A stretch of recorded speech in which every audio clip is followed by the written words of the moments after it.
Puji Tuhan. Saya terbeban sekali hari ini bicara tentang profesi Anda dan pekerjaan kita semua, sebab profesi kita itu ternyata adalah aset kerajaan Allah, kecuali jikalau kita melakukan sesuatu secara ilegal.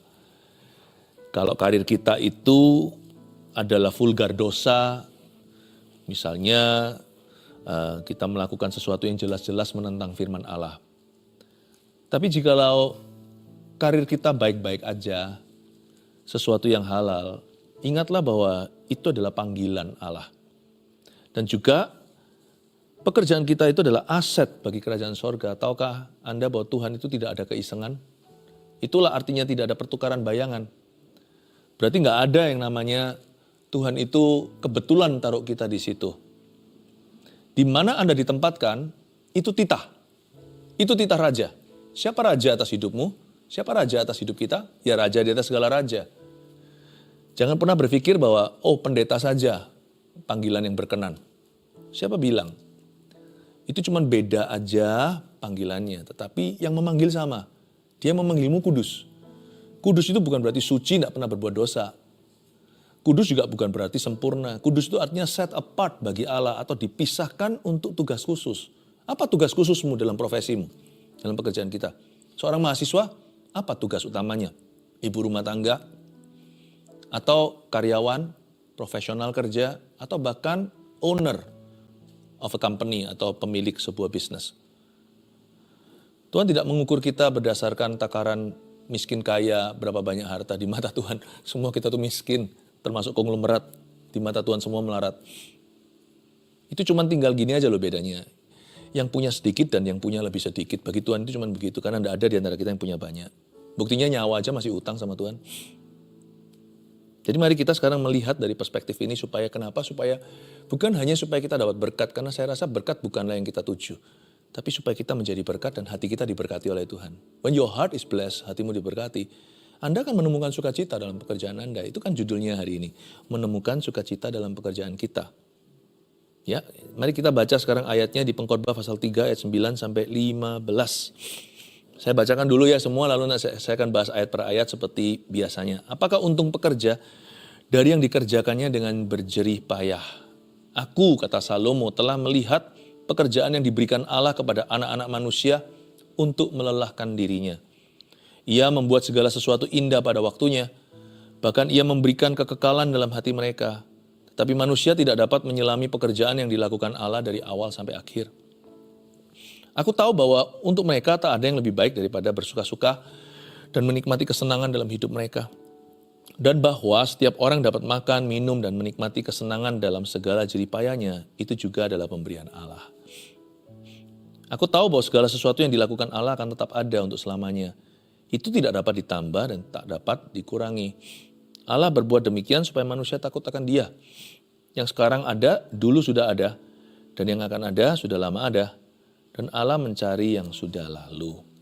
Kita mulai dulu ayat 9 ya. Sekarang kita bahas satu persatu. Menemukan sukacita dalam pekerjaan kita dalam konteks profesi.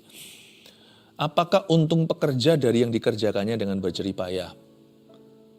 Kalau kita pikir-pikir lagi ya, kenapa kita kerja begitu keras ya? Kalau kita nggak punya tujuan yang kekal. Pertanyaan berikutnya adalah, kenapa orang yang mengaku tahu tujuan kekal, kerjanya asal-asal? Kok lucu ya? Saya rasa dua-dua salah ini. Ada orang yang workaholic, mati-matian, tapi motivasinya nggak bersih. Motivasinya bukan untuk memuliakan Tuhan. Lalu untuk apa? Untuk sesuatu yang fana. Fana itu artinya bukan hanya sementara, tapi sia-sia. Ujungnya nggak akan membahagiakan. Kita mau makan semahal apapun juga, besok lapar lagi. Dan kemarin makanan itu hanya jadi memori, sudah nggak ada perasaannya, sudah nggak ada efeknya bagi kita. Dan kita sudah lupa. Janganlah kerja untuk sesuatu yang fana. Sehingga Salomo, raja paling kaya, si anak Daud ini yang memerintah di Yerusalem, dia ini sudah mengeksplorasi semua kenikmatan dunia dan dia juga mengeksplorasi seluruh hikmat. Anggaplah Salomo itu pengalaman dia ya, itu ditumbalkan agar kita bisa belajar. Orang pandai, orang pintar, Dia harus belajar dari kesalahan orang lain. Jangan belajar ketika kita sudah kesandung. Ngapain, buat apa kita mempelajari sesuatu setelah sakit dulu. Jadi mari kita simak perkataan orang yang paling sukses menurut versi dunia. Di ujung hayatnya, pengkhotbah ini waktu dia di masa tua, Salomo berkata, apa ya untungnya pekerja dari yang dikerjakannya dengan berjerih payah? Untuk apa semuanya ini? Jangan sampai kita berakhir nanti kecele di akhir hidup itu, di akhir hayat kita berkata, what have I built? What difference have I made? Apa yang sudah aku bangun? Perbedaan apa yang telah aku adakan di dunia? Dengan ada dan tidak adanya saya di bumi itu bedanya apa? Kalau cuma hanya untuk menimbun harta atau nama. Toh orang kan lupa. Coba masa kita masih bahas orang yang sudah mati? Udah jarang. Kita nggak bahas orang yang sudah meninggal dunia, kalau kita cinta, kenapa sedih. Tapi kalau kita kurang kenal, nggak kita bahas lagi, karena sudah nggak relevan. Dunia ini kan bergulir cepat ya, apalagi sekarang zamannya media sosial. Satu hal jadi topik viral, besok udah nggak lagi. So why you work for your name? Toh suatu hari kita akan dilupakan. Di tempat di mana kita berdiri itu nggak akan ingat lagi. Salomo bertanya, apa untungnya ya pekerja dari semua yang dikerjakannya dengan berjerih payah? Salomo belum tahu nih, karena dia nggak tahu masa depan, karena belum terjadi. Dia kan tua, tapi belum mati. Nanti dia akan serahkan kerajaannya itu di tangan Rehabeam. Day one ya, hari pertama dia memerintah. Langsung hartanya Salomo sisa separuh. Itu kayak yang kita kerjakan, usahakan seumur hidup itu di tangan anak kita, tapi kita nggak siapkan baik-baik, lalu dia habiskan di meja judi, kita itu berkeringat seumur hidup, harta tinggal setengah dalam waktu sehari. Dan bait suci pun dirobohkan. Bait suci yang begitu super indah.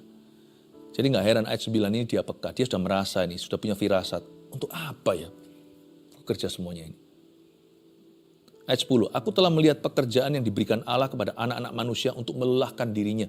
Ayat 10 ini adalah versi negatifnya. Tapi bagi kita, di ayat 11 berkata, ia membuat segala sesuatu indah pada waktunya, bahkan ia memberikan kekekalan dalam hati mereka. Kelebihan orang-orang yang hidup di perjanjian baru, kita tahu surga neraka. Karena kita sudah tahu, kita sudah menerima Injil Yesus Kristus. Yesus sudah lahir, mati, bangkit, dan naik ke surga. Jadi kita tahu kita akan kemana. Kekekalan dalam hati Salomo hari itu hanyalah berupa suatu pertanyaan yang dia tidak bisa jawab. Dia merasa suatu kekekalan yang dia rasakan di hatinya justru menyiksa dia dengan suatu rasa penasaran. Kalau hidup itu hanya sampai begini saja atau sampai mati lalu kemudian tiada lagi. Untuk apa ya semua ini? Tapi di perjanjian baru, sisi koin yang sama satunya, kita tahu bahwa ada upah di sorga. Anak sekolah minggu pun mengerti. Tanganku kerja buat Tuhan, mulutku puji namanya, kakiku berjalan cari jiwa, upahku besar di sorga. Ini lagu lucu, lagu sekolah minggu. Tapi Salomo pun tidak tahu ini. Ini lagu kalau dinyanyiin perjanjian lama bisa jadi pewahyuan terbesar zaman itu. Jangan remehkan lagu sekolah minggu. Lagu ini penuh dengan wahyu. Bukan kita cari upah ya. Masa sampai sorga kita masih maunya profit melulu. Bukan, upah di sorga itu artinya. Kalau kita mati, kita nggak mati. Kita itu hanya meninggalkan dunia.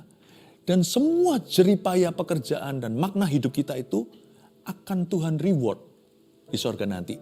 Alias diakui sama Tuhan. Akan ada orang yang menjabat tanganmu dan berkata, thank you. Karena Injil yang kau bawa dalam hidupku, aku tidak binasa. Sekarang aku di sini, di dalam rumah Bapa. Anda kan tanya, kapan ya? Ingat enggak kamu tanggal itu? Kamu ajak aku ke gereja. Jadi hidup kita enggak sia-sia. Ada sesuatu di hidup yang fana ini kita bawa dan diakui secara kekal. Tanganku kerja buat Tuhan. Mulutku puji namanya.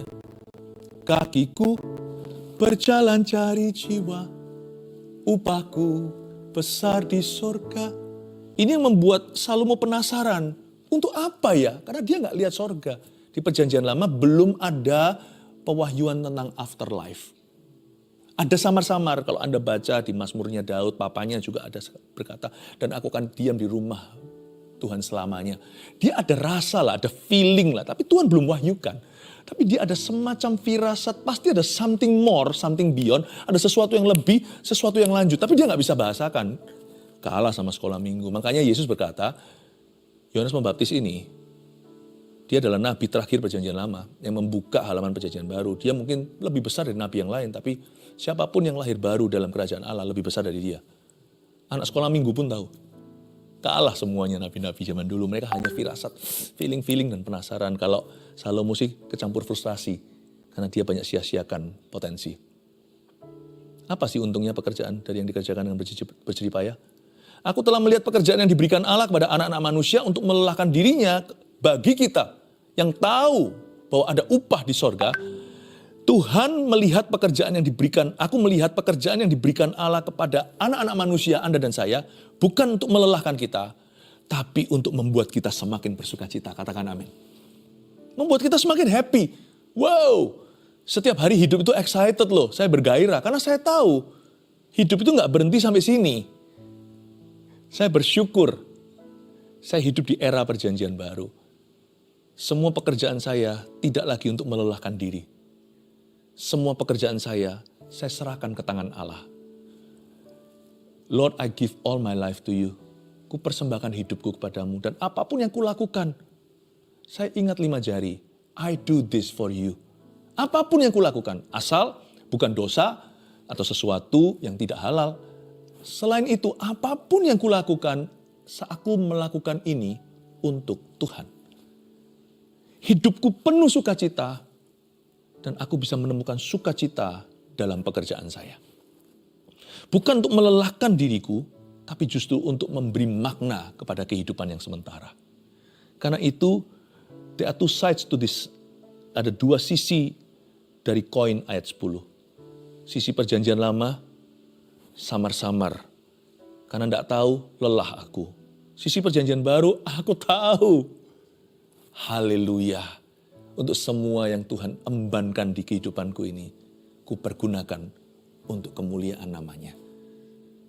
Berikan kepadaku nilai kekal Tuhan dalam hati. Ia membuat segala sesuatu indah pada waktunya ayat 11.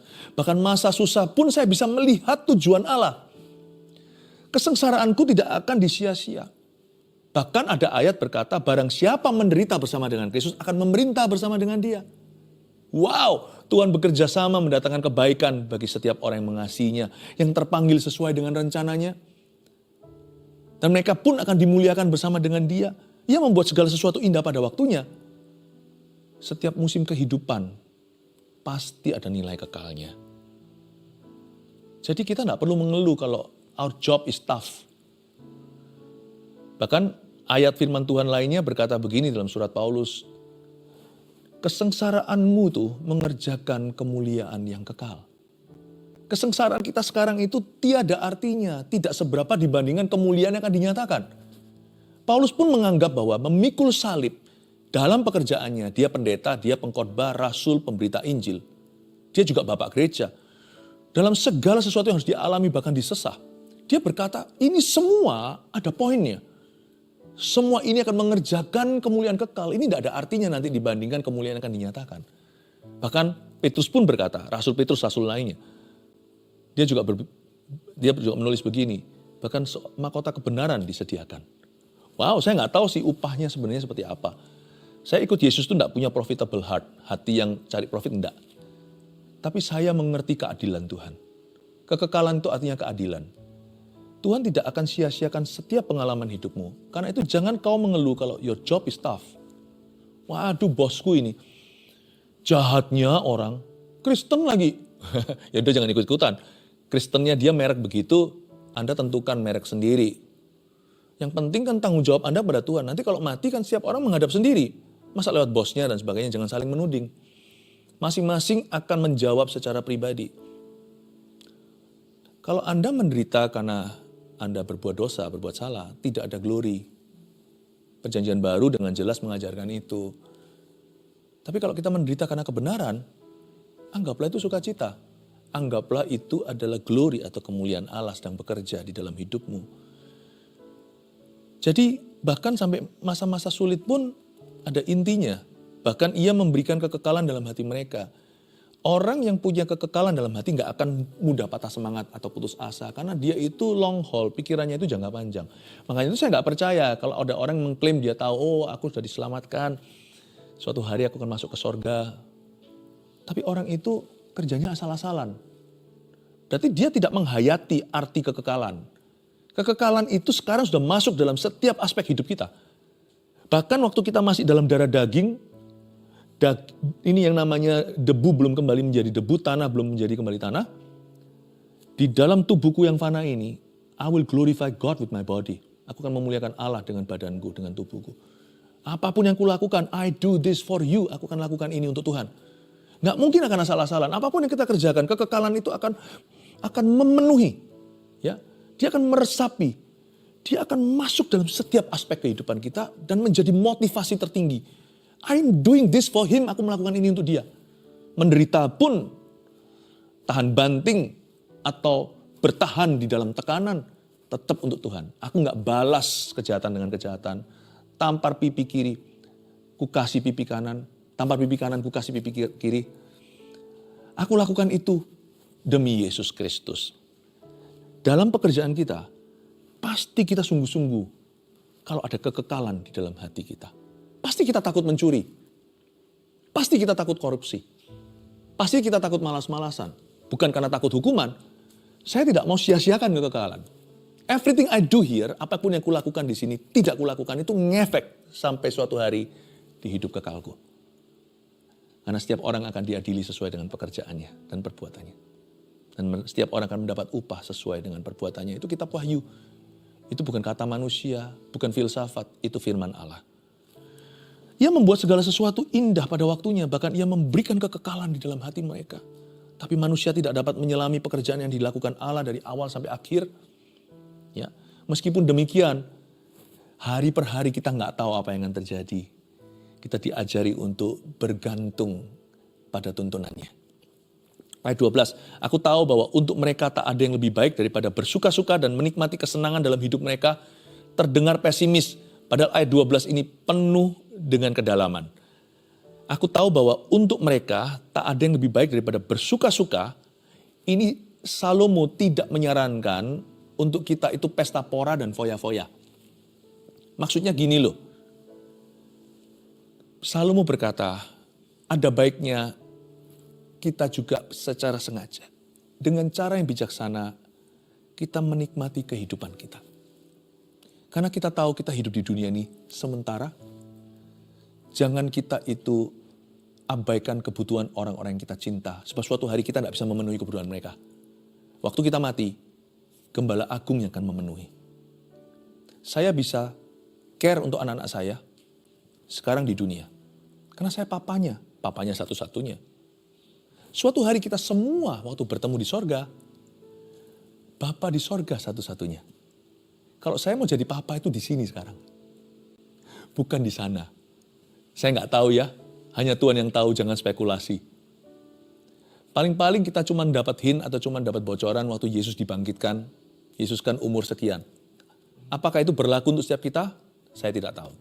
Tapi apakah nanti kita di sorga semuanya seusia? Kita semua jadi muda yang pastinya ya. Dengan semua cacat celah kita nggak ada. I don't know sih, tapi pasti nggak ada air mata. Nggak ada kesedihan, nggak ada dosa, nggak ada setan.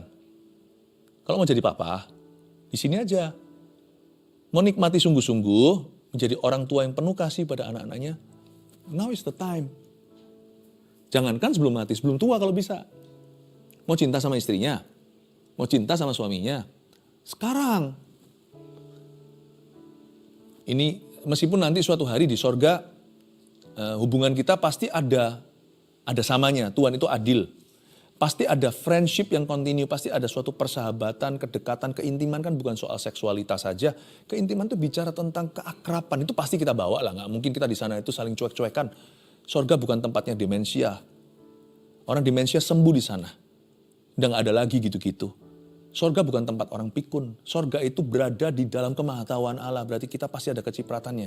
Meskipun hanya Tuhan yang maha tahu.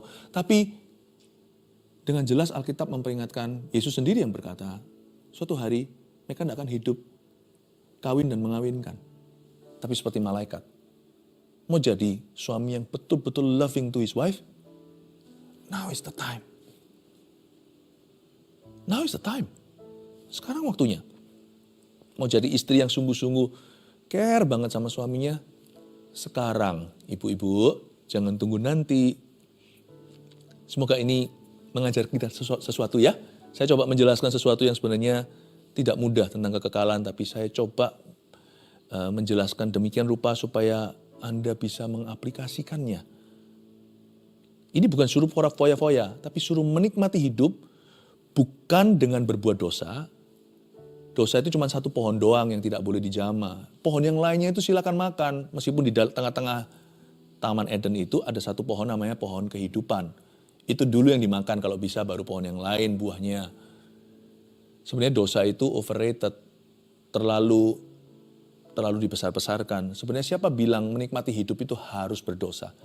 Ada banyak kenikmatan hidup yang dihalalkan Tuhan tanpa harus berbuat dosa. Dan gak melulu selalu bicara tentang ministry pelayanan ke gereja dan berdoa.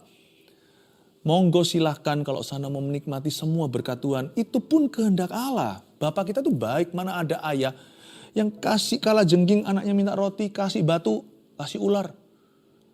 Tuhan kasih kita hidup itu pasti kasih kita kenikmatan. Nggak semuanya itu semua serba untuk pelayanan. Enggak.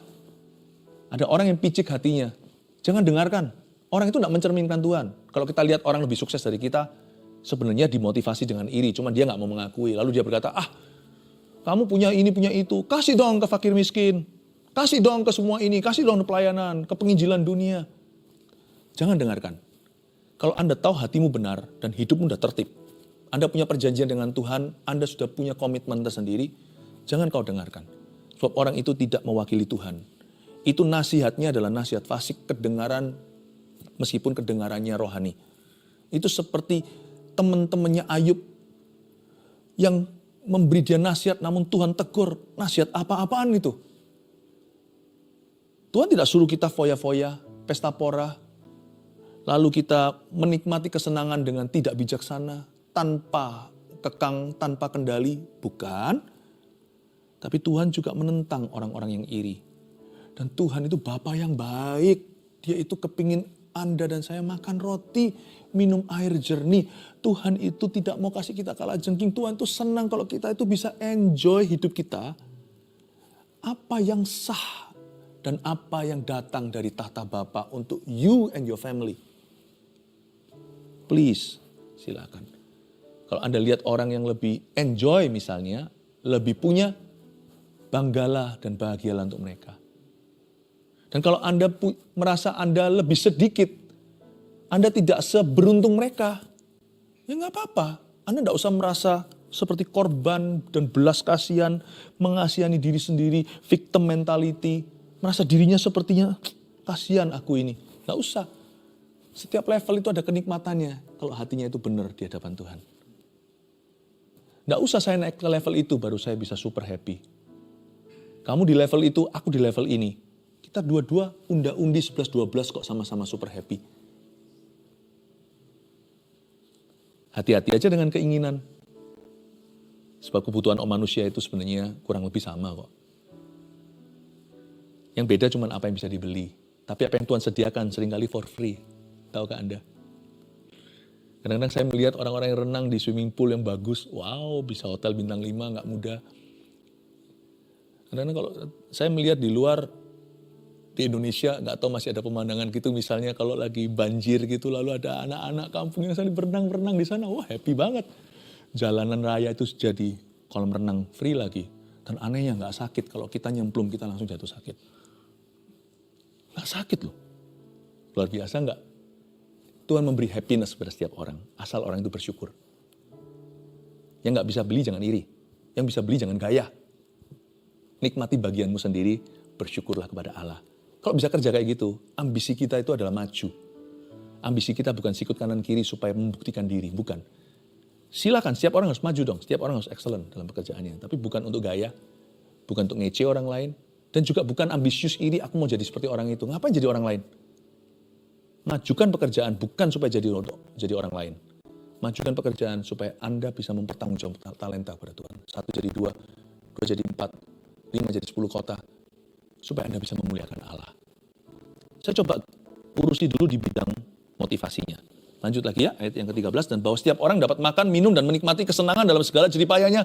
Itu juga adalah pemberian Allah. It's a gift of God. Gift from God. Dari Tuhan. Pemberian Allah. Coba katakan pemberian Allah. It's so beautiful, pemberian Allah. Saya kadang-kadang kalau bicara dengan jemaat tertentu, saya berkata, wah kamu, saya doakan supaya sukses. Kalau kamu sukses, cukup I'm happy for you. Itu suksesmu, itu adalah keberhasilanmu. Gak apa-apa ya Pastor Philip, kami untuk upgrade ini dan itu. It's okay, itu hakmu. Itu hakmu. Setiap kita itu punya rezeki sendiri-sendiri dari Tuhan. It's your right. Gak apa-apa. Asal kita selalu ingat perintah Tuhan. Dan kita memperhatikan sesama kita. Udah itu aja. Ayat 14. Aku tahu bahwa segala sesuatu yang dilakukan Allah akan tetap ada untuk selama-lamanya. Itu tidak dapat ditambah dan tak dapat dikurangi. Allah berbuat demikian supaya manusia takut akan Dia. Lihat itu. Gak bisa ditambah, gak bisa dikurangi. Tuhan itu jepit kita dan sudah corner kita memojokkan setiap orang itu pada level yang Tuhan izinkan. Dan menguji hatinya dia bisa menerima gak? Dia bisa bersyukur gak? Baru Tuhan tambahin. Semua itu akan tetap ada. Yang lebih gak berlebihan, yang kurang gak kekurangan. Tuhan membuat itu supaya setiap orang humble. Supaya semua orang itu belajar takut sama Tuhan. Karena semua itu, pada hal-hal itu, nyawamu tidak bergantung ke situ. Orang miskin, orang kaya, sukses kerjaannya, ada yang lebih sukses, ada yang belum sukses, nggak bergantung dengan itu. Bergantunglah kepada Roh Kudus. Yang sekarang ada, dulu sudah ada ayat 15, dan yang akan ada sudah lama ada, dan Allah mencari yang sudah lalu. Salah satu arti ayat 15 ini kalau dijabarkan banyak sekali, cuma satu aja yang saya kasih berkenaan dengan tema adalah, semua pengalaman hidupmu yang dulu, sekarang, dan sedang Anda lalui, semuanya itu bisa pada akhirnya dipakai oleh Tuhan untuk mengajari sesuatu dan untuk mendatangkan kebaikan. Allah selalu mencari yang sudah lalu. Jadi nggak ada yang namanya skill kita itu sia-sia, kemampuan kita, pengalaman kita. Enggak lah, semua itu adalah biaya kuliah. Bisnis pernah gagal misalnya orang dalam perusahaan, itu pasti nanti bukan hanya untuk bisnisnya, itu pasti nanti berguna untuk membantu orang lain jangan masuk ke lubang yang sama.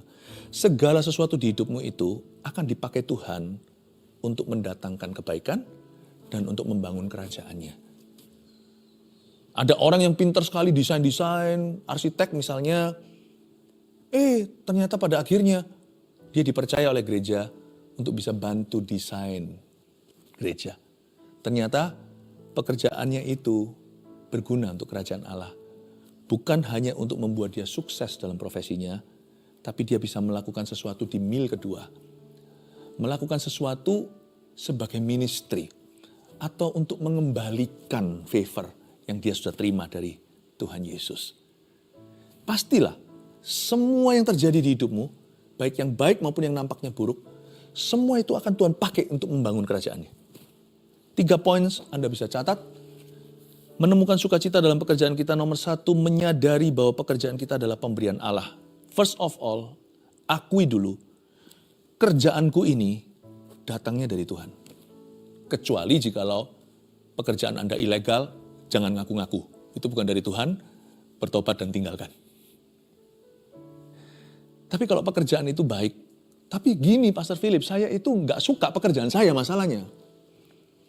Karena saya kepinginnya sih begini, saya kepinginnya itulah, ini mulai idealnya, saya ingin punya pekerjaan yang begini, begitu. Just in case ya, jaga-jaga jikalau if you don't do what you love, then learn to love what you do. Bahasa Indonesianya begini, kalau Anda merasa Anda tidak melakukan atau mengerjakan sesuatu yang Anda sukai. Sukai dulu pekerjaan whatever, apapun itu. Suka itu bisa ditambah kok, cinta juga kok. Kerja itu kan seperti pernikahan juga. Mau jatuh cinta setengah mati di depan, nanti di belakangnya nggak setia juga bisa. Ya, yang mau drama Korea yang flamboyan, lalu ujung-ujungnya selingkuh juga bisa kalau dia mau. Tapi ada yang masuknya itu dengan komitmen. Tapi tambah hari semakin kompatibel, semakin cocok, dan semakin cinta, semakin mengasihi. Cinta itu bisa ditambahkan. Ini bukan pesan perjodohan, ini pesan pekerjaan. Berarti kalau Anda menyadari pekerjaan dari Allah, Anda akan apresiasi menghargai itu. Dan Tuhan akan tingkatkan makin hari, Anda makin cinta pekerjaanmu.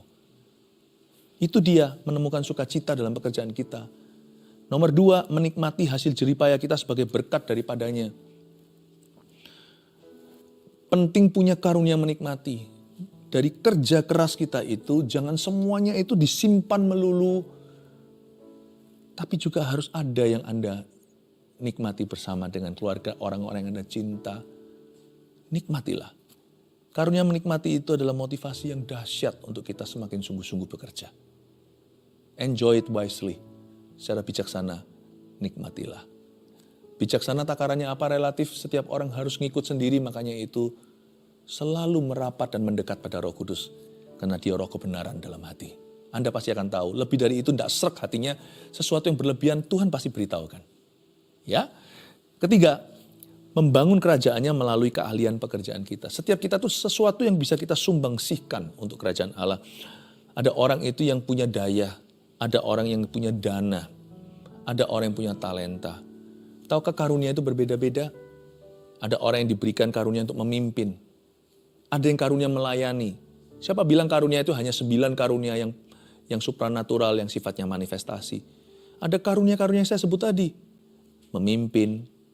Ternyata skill kepemimpinannya di tempat kerja, dia terapkan. Cuman di dalam pelayanan beda, nggak boleh bosi, tapi kekeluargaan.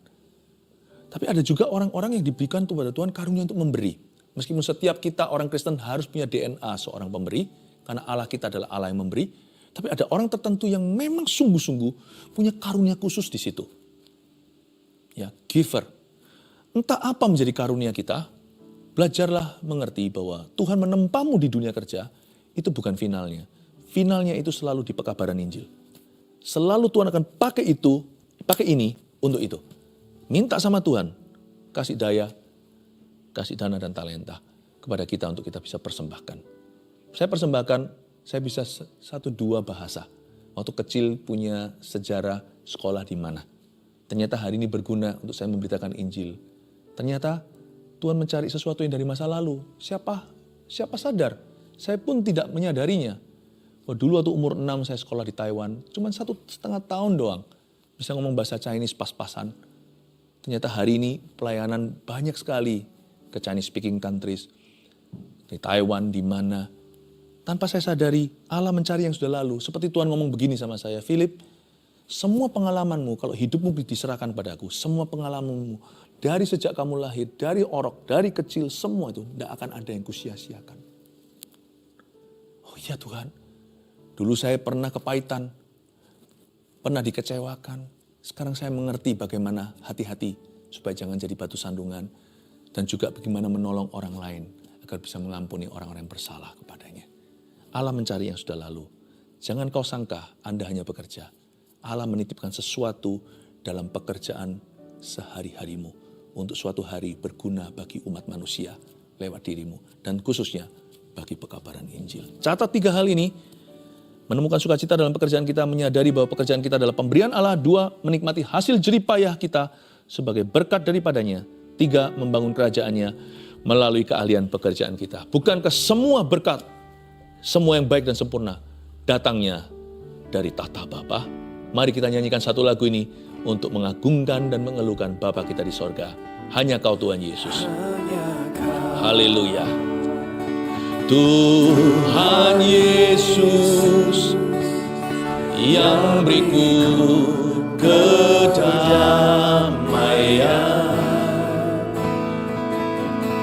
hanya Kau ya Roh Kudus yang beriku penghiburan. Angkat wajahmu, katakan Bapa. Bapa, segala yang baik,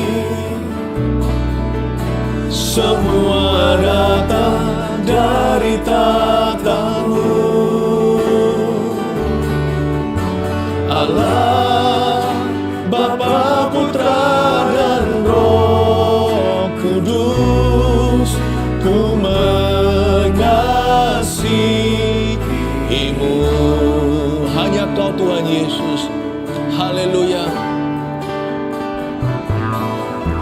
hanya Kau, Tuhan Yesus, yang beriku kedamaian.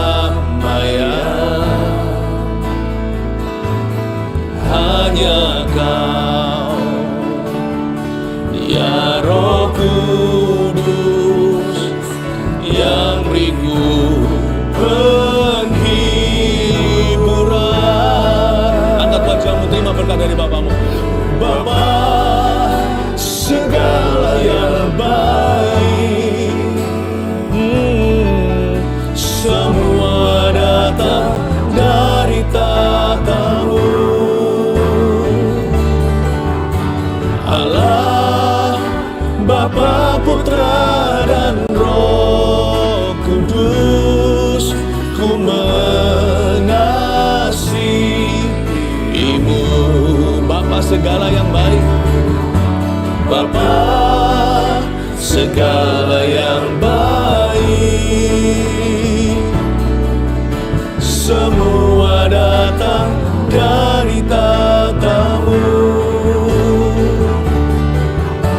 Allah, Bapa, Putra, dan Roh Kudus, ku mengasihi-Mu.